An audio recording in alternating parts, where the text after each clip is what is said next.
Buongiorno, benvenuti alla TG Sicilia, alle principali notizie. 11 arresti ad Avola per spaccio di droga, estorsione e detenzione illecita di armi. La banda pericolosa e ben radicata nel territorio aveva al comando un uomo in carcere dall'anno scorso. Pretendeva il pizzo con ricatti, violenze e minacce anche con armi da fuoco.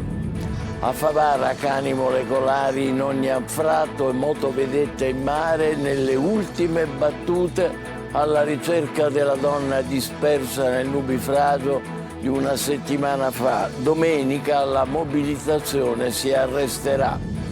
A Gela 200 le denunce delle donne in un solo anno per violenze domestiche. Dopo il femminicidio della badante romena è allerta rossa per gli abusi in famiglia. Ad Agrigento rischia di chiudere la radioterapia per i tumori. Centinaia di malati sarebbero costretti a spostarsi in altre province. Sit-in di protesta davanti all'ospedale San Giovanni di Dio.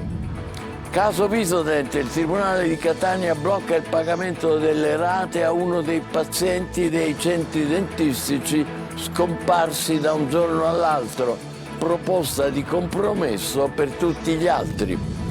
È messinese, l'unica donna tra i 92 a bordo della seconda flottiglia abbordata all'alba dall'esercito israeliano. Fate il possibile per tirarmi fuori, l'appello social di Elisabeth Di Luca. Scoperti a Fontana Bianca nel Siracusano i fossili degli antenati e dell'ioccio di Catania, gli elefantini nani che popolavano la Sicilia 500.000 di anni fa.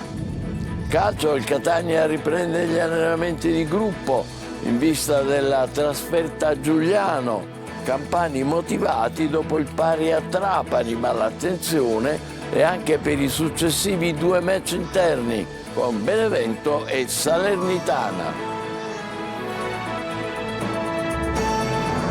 Bentrovati alle prime luci dell'alba ad Avola. Una vasta operazione antidroga ha portato all'arresto di 11 persone e 2 obblighi di firma. Tutti sono accusati di spaccio, detenzione di armi ed estorsione. Desiree Ferlito.